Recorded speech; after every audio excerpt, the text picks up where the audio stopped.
Good morning, everybody. This is our concluding brief session on the Protreptic Home Study course.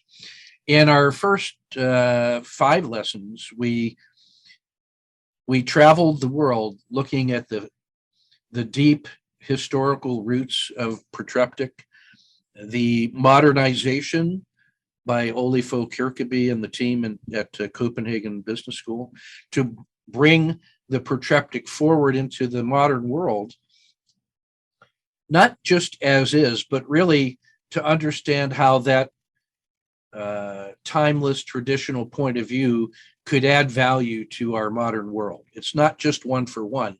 There are things to consider in our modern world that Protreptic can help us with, but it also is an appreciation that our modern world has significant differences than the leisurely pace of life in ancient Greece that needs to be addressed.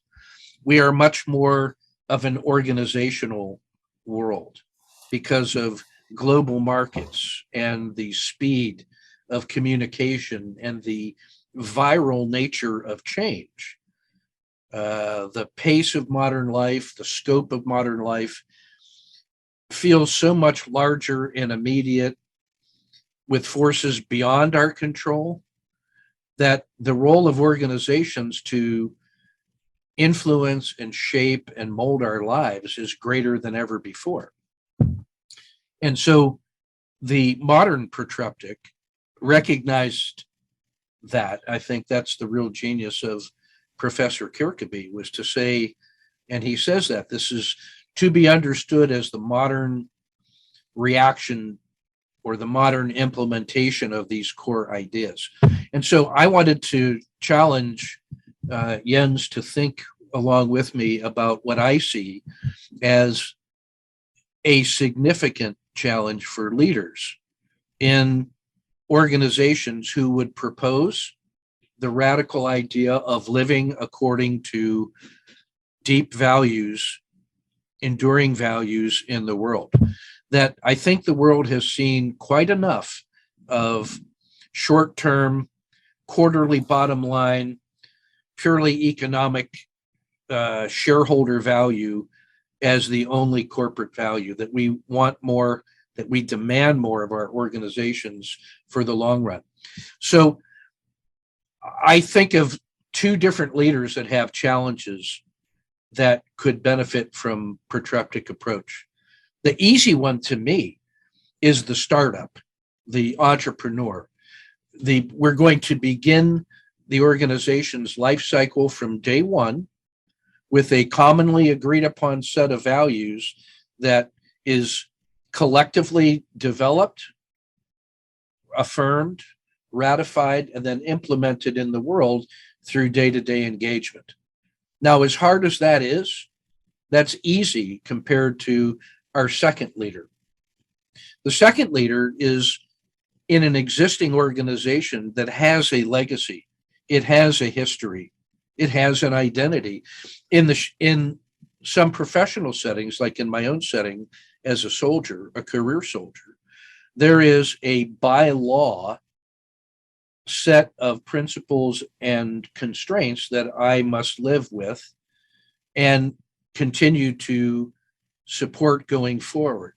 Within that framework of existing values, however, there is inevitably choices that we can make about how to do things, how to change the course of an existing organization that responds to the world with values, and at the same time honors, respects, and supports the existing values as they are being shaped. So there is that challenge of past, present, and future is even greater for the leader of large contemporary organizations.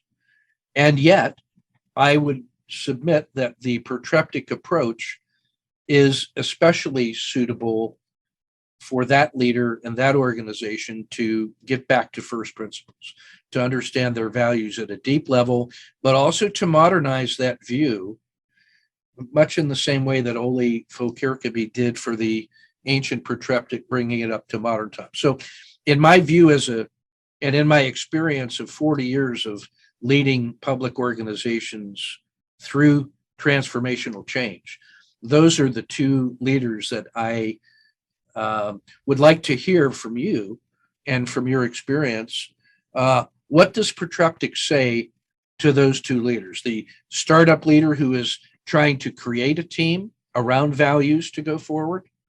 And what does it say to the leader who is already in charge of a living organization that has a history and a present to contend with, but proposes to lead from values going forward? And while their job on the outside is hard, it may be even harder for that leader to look at their own role as a leader in a new way. They may have to adopt new behaviors and new points of view. So if you could talk us through some of those ideas and your experiences, then I think that will set the stage for the leaders that are out there listening to us now. So over to you. I did all the easy work describing the challenges, and I leave all the hard work to you to help us get out of this.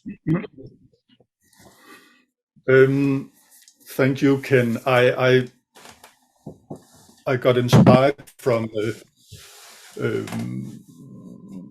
what I will start with is that a part of my job working with the Protreptic and also with the true storytelling, and I have mentioned this before, is that I take leaders on hiking in the mountain where they have time and room to explore values, and it can both be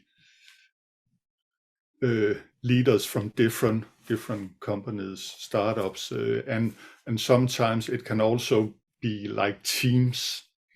And if we talk about the startup, everyone who is involved in startup, I have my experience.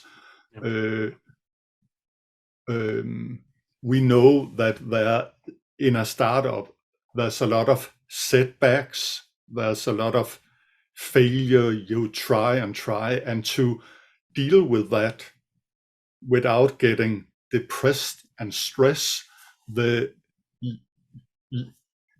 leader or a founder of a startup and his team really need, of course, they need to be passionate. They of course need to have the right skills, but if they shall navigate in this startup journey, they need to have some strong values that they can use as a kind of a compass. It can be like be professional. It can be like being I don't know, creative, all kind of different, whatever. And resiliency. Yeah, exactly. Like that. So if you actually can implement these values as a leader inside your startups, you have a lot stronger, and I believe a better chance to actually succeed with it. That's a great book by the guy who created the outdoor brand Patagonia. That's a great book called Let My People Go Surfing, and he's actually describing a story, I think, in the mid 70s where they are struggling, the company, and he takes his group of leaders for hiking in the mountains outside Los Angeles, actually to try to reset. Why are we here? Why is this project important? What is our values? Yeah. And I think so in that sense, when it comes to startup, this is so important, because startup, I know it from experience, can be really hard to be a part of. So well, by its very nature, startups must fail fast, fail forward. Otherwise, you're not finding the niche of special value that you are creating. So you must simultaneously be an optimist because of the large potential, but you must also be a realist and say, in order to be successful, we must push ourselves to fail properly in order to discover our boundaries and to determine how to get feedback in the world. So you have to simultaneously live with the yin and the yang of success and failure, which to me feels like the important value of entrepreneurial thinking is to be able to maintain both of those feelings, not to be overcome by the enthusiasm of the vision, but propelled by it, and not to be overcome by the feelings of failure, but to work through it for information, the gift of the failure to help shape who we are and how we respond. And that seems to me a special quality of Protreptic, is by focusing on the values and what you are holding on to firmly, and to allow the other things to happen naturally in recognition that that's part of the journey itself. So I think that makes a lot of sense to me, that Protreptic could right from the beginning help us handle that duality of feelings, but anchored to the values. Well, what about if we're ready, what about those existing organizations that have more hurdles to overcome? They're already carrying a load of their past and their present. What can we say about the leadership challenge there? I think that one of the challenges are to how to get,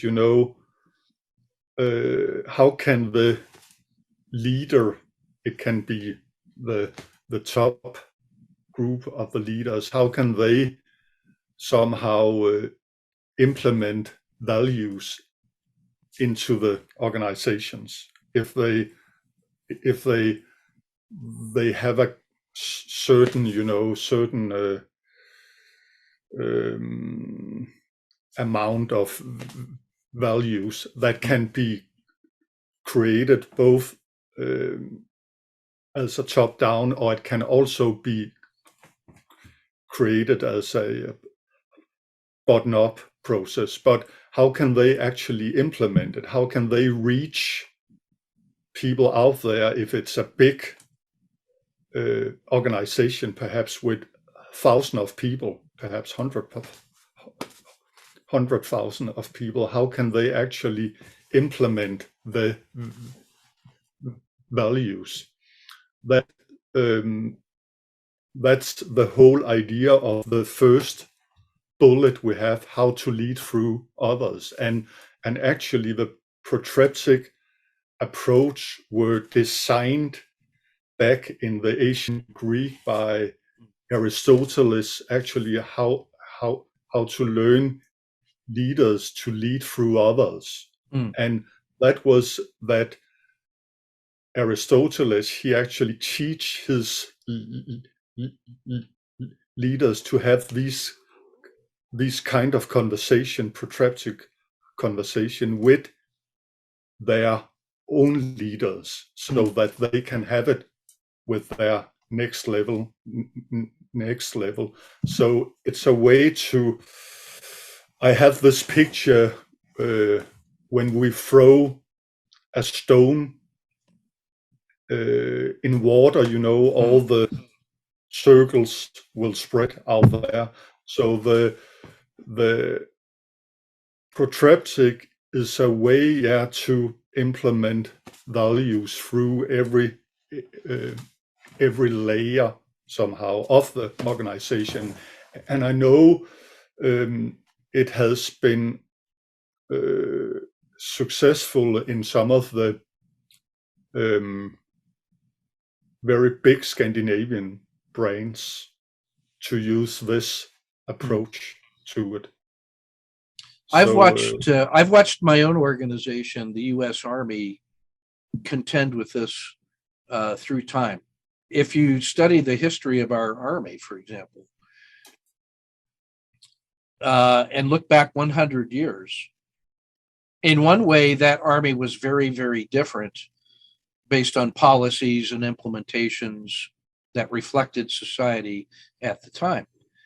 But there was also some elements of that Army 100 years ago that remain true to this day and going forward. The idea of selfless service, commitment to others, defense of the nation, love peace, but be prepared. So there is both a changing and an unchanging set. And I've watched the ways different leaders have tried to inspire the change from the front. I'm going this way, everybody follow me. But I've also seen a movement more recently to recognize that every member of that organization is also a leader. We want them to be active and moving us collectively towards the vision of our shared values. And so that's a case where we deliberately want to encourage everyone to be leaders, to try it out, to go forward, to reward excellence as a way to grow our future leaders, but also to empower change where the work is happening. So we see that in not just the Army, but you see that in Japanese manufacturing. You see that in universities that are trying to encourage students to co-create their education. So there's actually leadership literature, scholarly leadership literature that calls this style leadership as practice, in which the organization's culture and processes and membership are all pulling together simultaneously around values and moving away from a central figure of authority who shows the way and then persuades people to follow. A much more, if I could coin a word, contributarian approach, where everybody is contributing to the collective work that we're doing, and that leadership is practiced then as part of that. Now, the final bullet you have on there, the self-management, what I'm watching even as we speak is a generation of leaders who grew up with the central authority figure model of leadership, like the CEO as hero or the general as hero. And I'm watching them take on the new thought process, the new roles of how do I learn to lead through others? As what behaviors do I need to have internally to accommodate this new style? Because I want to be authentic and genuine, but I have to, in some ways, unlearn or leave behind old behaviors in order to adopt the new behaviors that reinforce this authentic measurement. And so it seems to me that that by focusing on the values, that you can then develop with confidence, maybe, the new behaviors to self-manage while managing the organization and your other leaders. So I see this as an internal and an external challenge. So maybe can you help us with that challenge of self-management and Protreptic while being a leader? I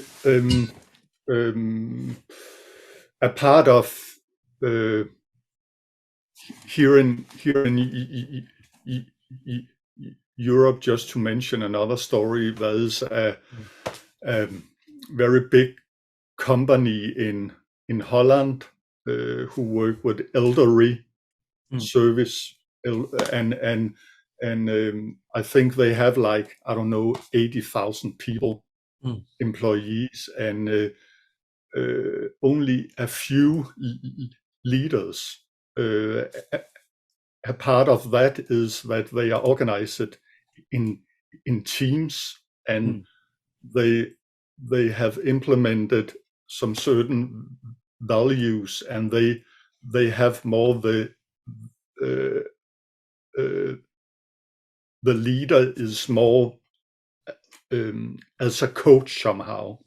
Of course, when we use the word self management, we need to emphasize that it actually take a lot of time to coach people, to talk to people. So it's not like leaving people behind somehow. It takes a lot of attention to, of course, and awareness to what kind of goals do we have, what kind of values do we lead from, etc. So I think it's important, because there has been a challenge in some organization with self-management, where the employees has had a hard time actually to figure out what to do.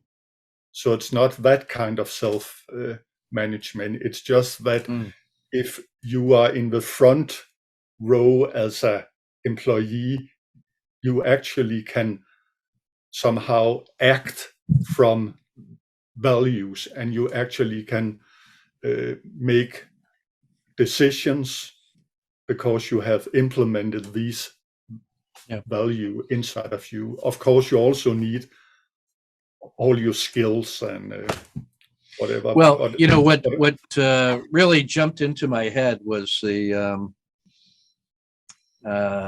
the words of the philosopher Mencius in the Chinese tradition. He was a student of Confucius, but was also influenced by the creative mysticism of Lao Tzu and Chuang-Tzu.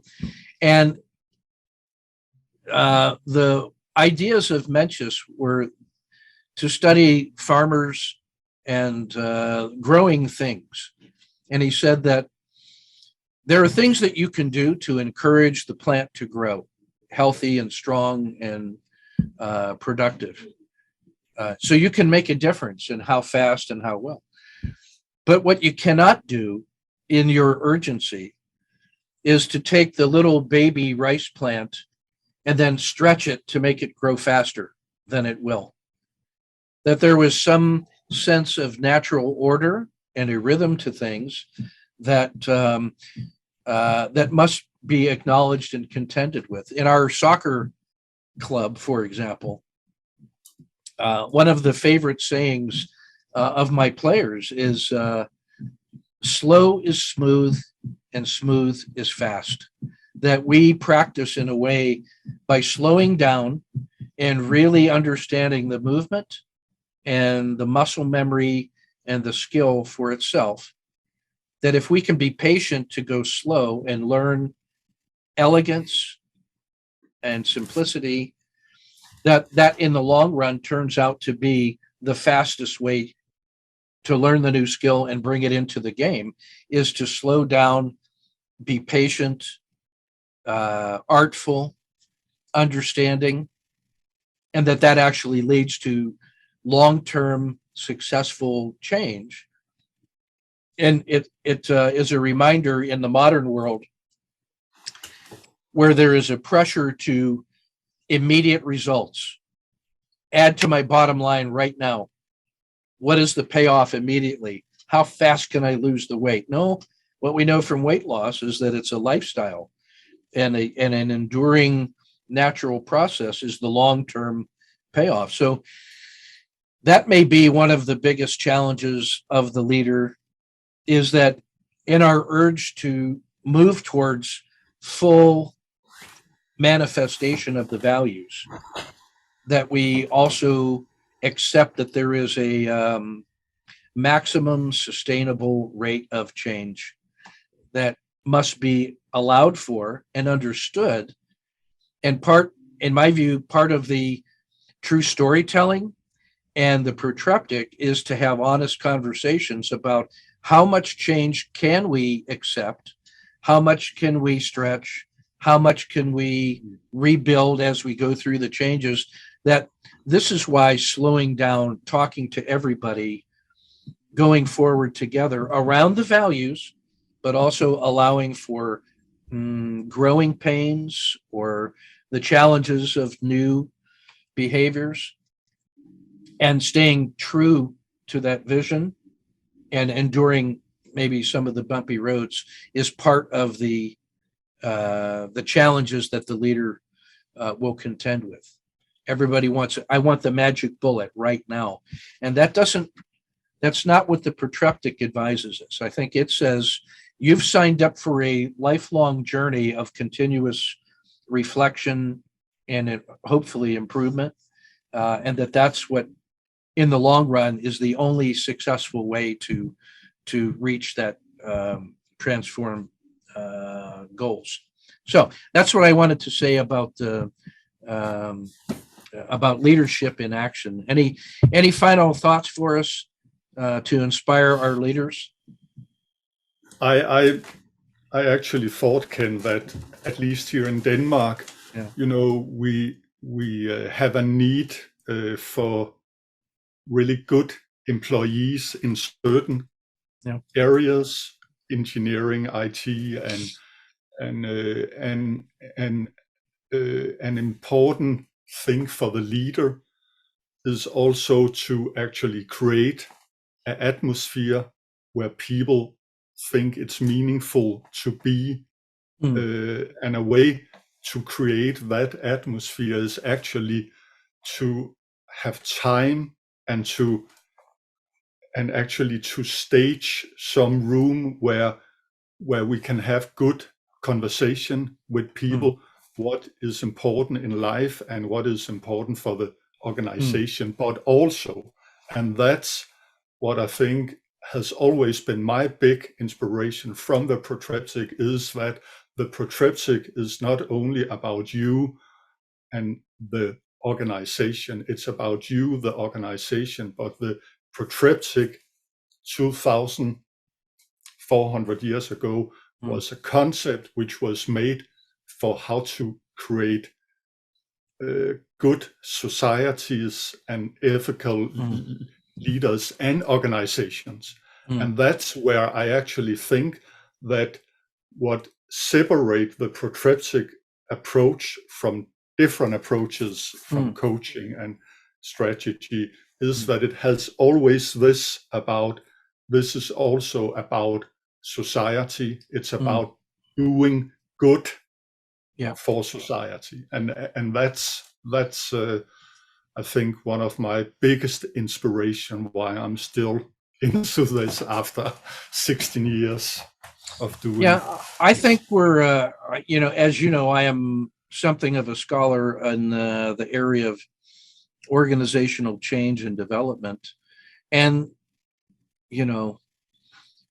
nothing is new except the history that you don't know, and we need more conversations about that timeless wisdom to help us understand this stakeholder versus shareholder tension that has so much attention in the world. I mean, what is the purpose of the organization? Is it to make money? Is it to be a good corporate citizenship?